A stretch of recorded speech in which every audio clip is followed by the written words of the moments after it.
Hello everyone, कैसे हैं आप सब। एक बार पुनः शिव कोचिंग क्लासेस पर स्वागत है। उम्मीद करता हूं आप सब अच्छे होंगे, मस्त होंगे, बेहतर होंगे और आप सभी की पढ़ाई बेहतर चल रही होगी। प्यारे बच्चों, इंग्लिश ग्रामर में आज आप लोग सीखने वाले हैं आइदर आर का प्रयोग। आइदर आर का मतलब या तो या, ठीक है। जब बच्चों दो सेंटेंस हो, दो सेंटेंस के बीच में हमें आइदर आर का प्रयोग करना है तो ध्यान रखें कि हमें आइदर पहले सेंटेंस के साथ और दूसरे सेंटेंस के पहले आर का प्रयोग करना है। पहला फैक्ट, दो सेंटेंस है, पहले सेंटेंस में आइदर जुड़ेगा और बच्चों पहले सेंटेंस के लास्ट में आर जुड़ेगा।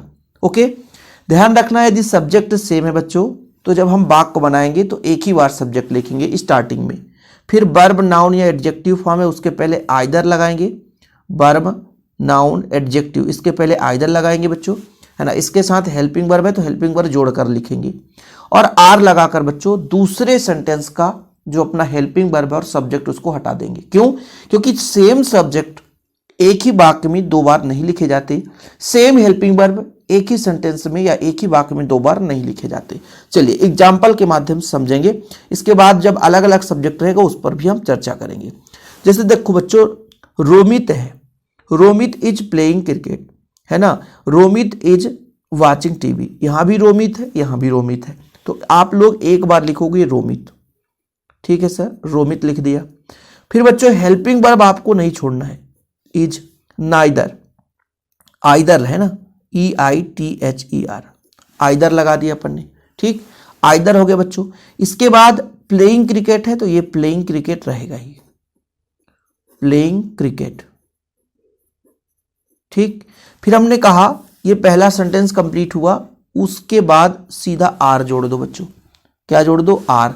फिर हमको सेम सब्जेक्ट दो बार नहीं लिख सकते, तो रोमित इज और हेल्पिंग वर्ब भी दो बार नहीं लिख सकते बच्चों, तो अपन लिखेंगे वाचिंग, ठीक, टेलीविजन, टेलीविजन करते, बस आंसर हो गया। जैसे अगला देखिए, Muskan is intelligent, Muskan is clever, तो क्या लिखोगे बच्चों? मुस्कान, मुस्कान इज तो इज लगाओगे, आइदर या तो क्या है, इंटेलिजेंट है बच्चों, इंटेलिजेंट है ना, आर मतलब या, मुस्कान इज क्लेवर, क्लेवर मतलब चतुर। तो यहां पर बच्चों मुस्कान दो बार है, इज दो बार है, तो हमने स्टार्टिंग में लिख दिया तो उसको लिखने की जरूरत नहीं रहती। ओके, चीजें क्लियर। मतलब दो सब्जेक्ट हैं तब बात अलग है, लेकिन सेम सब्जेक्ट है तो हमें एक बार जब सब्जेक्ट लिख दिए तो दोबारा लिखने की जरूरत नहीं रहती है। उसके साथ जो हेल्पिंग वर्ब बच्चों उसको भी हमने एक बार लिख दिया, दोबारा लिखने की जरूरत नहीं है, ठीक है। और जो अपना नाउन फॉर्म है, एडजेक्टिव फॉर्म है या वर्ब फॉर्म है, उसके पहले नाइदर, सॉरी आइदर का प्रयोग करना है। नाइदर नहीं, आइदर, EITHER, आइदर आर, तो पहले हम क्या करेंगे बच्चों? आइदर का प्रयोग करेंगे। ओके, आइदर का मतलब होता है या तो, आर मतलब या। आगे देखिए बच्चों, यहां पर थोड़ा सा, यहां पर रोमित इज प्लेइंग क्रिकेट, दो सब्जेक्ट है। अब दो सब्जेक्ट में क्या करना पड़ेगा? जब दो सब्जेक्ट हो बच्चों, दो सब्जेक्ट हो, कितने सब्जेक्ट हो? दो, तो पहले आप आइदर लगाएंगे बच्चों। क्या लगाएंगे? आइदर, EITHER, आइदर लगाओगे पहले, ठीक।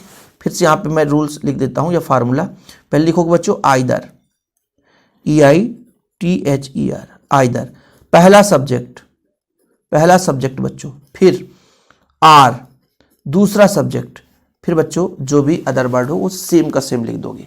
अब ध्यान ये देना है कि जब सब्जेक्ट सेम है बच्चों तो ऑब्जेक्टिव फॉर्म में लास्ट के जो वर्ड है वो अलग अलग थे, लेकिन जब सब्जेक्ट अलग अलग है तो लास्ट के सेम रहेंगे। ये हमेशा नियम ही है।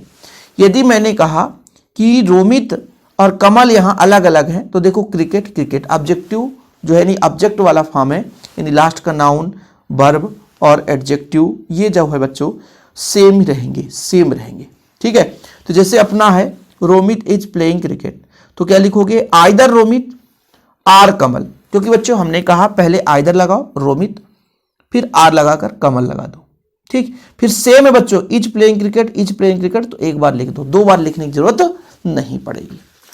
जैसे बच्चों she plays cricket, I play cricket, अब यहां पर आइदर सी आर आई, फिर प्ले क्रिकेट। अब आप लोग लगेंगे सर कि प्ले के साथ एस था तो एस लगा दो, एस नहीं लगाएंगे क्योंकि सी के साथ एस लग सकता है लेकिन आई के साथ नहीं लगता। और हमेशा यस या ईएस का प्रयोग बच्चों दूसरे सेंटेंस के आधार पर ही करते हैं, अलग से हम नहीं करते, दूसरे सेंटेंस के आधार पर करते हैं। तो इस तरीके से बच्चों आइदर आर का प्रयोग तो आप लोगों ने सीख लिया होगा कि जब प्यारे बच्चों दो सेंटेंस हो और दो सेंटेंस में सब्जेक्ट सेम हो तो एक सब्जेक्ट के साथ एक हेल्पिंग वर्ब, फिर बच्चों आइदर लगाओ, वर्ब एडजेक्टिव या नाउन जो भी शब्द हो उसको लिखो, फिर आर लगाकर दूसरे सेंटेंस का वर्ब एडजेक्टिव नाउन। अच्छा सर, सब्जेक्ट और हेल्पिंग वर्ब कहाँ गया, हटा दो, ठीक है। और जब बच्चों सब्जेक्ट अलग अलग हो तो आइदर लगाकर पहला सब्जेक्ट, फिर आर लगाकर दूसरा सब्जेक्ट। इसके बाद बच्चों दोनों में आपका वर्ब या एडजेक्टिव या नाउन सेम होगा तो उनको आप हूबहू लिख दो। तो इस तरीके से आइदर आर का प्रयोग आपसे बन जाना चाहिए। चैनल पे पहली बार आए हैं, चैनल को सब्सक्राइब जरूर कर लेना। जय हिंद, वंदे मातरम।